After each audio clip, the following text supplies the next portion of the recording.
السلام علیکم ورحمۃ اللہ وبرکاتہ۔ پیغام سعدی کے سیگمنٹ کی دوسری ویڈیو، جس میں آپ جانتے ہیں کہ ہم حضرت شیخ سعدی رحمۃ اللہ علیہ کی ایک حکایت بیان کرتے ہیں اور اس کے بعد اس کی تھوڑی سی تشریح کرتے ہیں، اور پھر ہماری جو کوشش ہوتی ہے کہ میں اور آپ مل کر ہم اس پیغام پر، ہم اس حکایت پر عمل کر کے اپنی دنیا اور آخرت کو بہتر بنا سکیں۔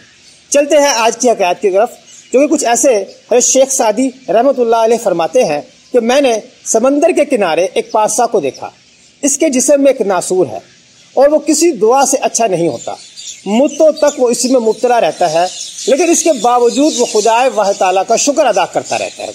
لوگوں نے اس سے دریافت کیا کہ شکر کس بات کا ادا کرتے ہو؟ اس نے کہا اس بات کا کہ میں مصیبت میں گرفتار ہوں، نہ کہ معیشت اور گناہ میں۔ دیکھیں جی، کتنا پیارا اور کتنا عمدہ ہمیں سبق یہاں سے ملتا ہے کہ کسی گناہ میں مبتلا ہو جانا زیادہ برا ہے بنسبت کسی مصیبت میں گرفتار ہونے کے۔ گناہ میں جب مبتلا ہوتے ہیں، اپنا دین بھی خراب کر بیٹھتے ہیں، اپنی دنیا بھی خراب کر بیٹھتے ہیں، اپنی زندگی کو اپنے ہاتھوں سے تباہ کر بیٹھتے ہیں، ذلیل و خوار ہوتے ہیں، اور دنیا کے ساتھ ساتھ اپنی دین بھی کی تباہی پھیل لیتے ہیں۔ لیکن جب ہم کسی مصیبت میں گرفتار ہوتے ہیں، ہمیں وقتی طور پر مشکلات کا سامنا کرنا پڑتا ہے، لیکن ہم اس مشکلات سے کبھی نہ کبھی نکل جاتے ہیں، اور اس مصیبت میں کی وجہ سے جو مشکلات ملی ہوتی ہیں اس کی وجہ سے خدا واحد تعالیٰ ہمیں کوئی اچھا سبب، اچھا پھل اس کا عطا کر دیتا ہے۔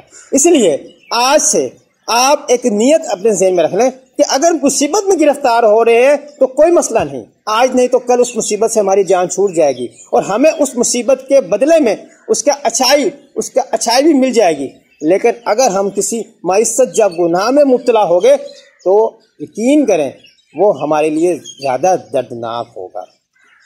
خدا تعالیٰ سے دعا ہے کہ ہمیں اس حکایت پر عمل کرنے کی توفیق عطا فرمائے۔ اللہ حافظ۔